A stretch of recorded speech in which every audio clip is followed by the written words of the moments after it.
Hello and welcome everyone to another installment of the Sumo News. Like and subscribe to stay up to date with all the latest from World of Sumo. First up in today's news is a fun story. Judo man Midorifuji had a great day out when he was made station master at Karode Station in his home prefecture of Shizuoka. Playing the crowd who gathered to see their homegrown hero and directing the trains, he was all smiles as he trotted up and down the walkway. In an interview afterwards, Midorifuji said, "It was my first time being station master, so I was really looking forward to it, but I was a little nervous. I want to do sumo in the next basho that will entertain people."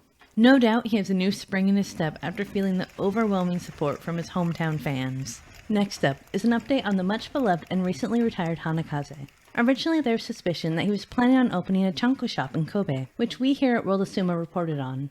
However, that does not seem to have come to pass. Instead, he's currently in the process of procuring his driver's license, as he's joined a taxi company in Fukuyama where he will drive an electric vehicle. He found his new position through a member of the Tatsunami Beya supporters club who knew the taxi company's owner. Kise Beya has a new recruit joining the Heya, Hataka Tsuyama, who is Sumo's first ever recruit from the prestigious Tokyo University. Tsuyama started sumo in college and has already made a bit of a name for himself as a technician. But there is a catch. To take the new disciple test, the young man must still be under 25 years of age for all beginners who have had a track record in sumo or other sports. Tsuyama sat and passed the exam on April 15th with the other new recruits, as his birthday is in September, and thus he could not wait until he finished college before taking the exam.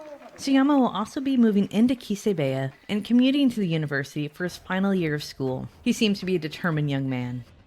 In other new recruit news, Tamanoi Beya gets a new recruit and 22-year-old Nippon Sports University graduate Imazaki Shunsuke. He's only 172 centimeters tall and 100 kilograms. He's gone up against the likes of Hoshoryu, Koto Shoho, and Oho, who are in the same grade as him, and he's hoping for rematches one day. He says his goal is to become a Sekitori in a year, and to be in Makuchi in 2 years. Both men have big dreams, and we wish them luck. Winds of change continue in the world of sumo, as Miyagi no Beya seems to be bursting at its seams. Members of Miyagi no Beya, like Magaki Oyakata, Ishiura, Enho, and Hokuseiho, and all the others will be moving to the building that used to be used for Azumazeki Beya, which is in Higashi Komagata, Tokyo. There simply isn't room for everyone in the current location, which has been used since 2015. Azumazeki Beya was shut not long ago, but was once a fairly strong heya, with notable rikishi like Hawaiian legends Jesse Kahualua, who was the former Takamiyama, the former Yokozuna Akebono, and the former Komusubi Takami Sakari, among others. We've left a link with info on the heya's history in the description box. And while we're on the subject of Takami Sakari and Akebono, check out the latest podcast episode hosted by Scott Finley and John Trail, who are joined again by Katrina, the Queen of Sumo, as she talks about the quirkiness of Takami Sakari, how Akebono carried himself as a Yokozuna, even when verbally attacked by a Yobidashi, what former Yokozuna Asoshoyu was really like, and much more. A link to that episode is in the description as well. We hope you all enjoy. In other heya news, members of Oshiogawa Beya, run by former Sekewake Takakaze, are just about to move into their new building as well. And finally, Shibateyama, the NSK Public Relations Manager, announced that Daigeko, or joint training, will once again be held before Natsubasho from the 21st to the 24th of April.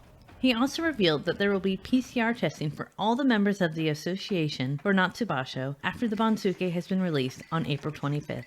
We'll be covering each day of joint practice for you all. And of course, Scott will do his Bansuke video after it's been released, as always, to give you a look at who rose and who fell. He's also considering doing a Bansuke prediction video. If that's something you guys want to see, then leave a comment letting us know.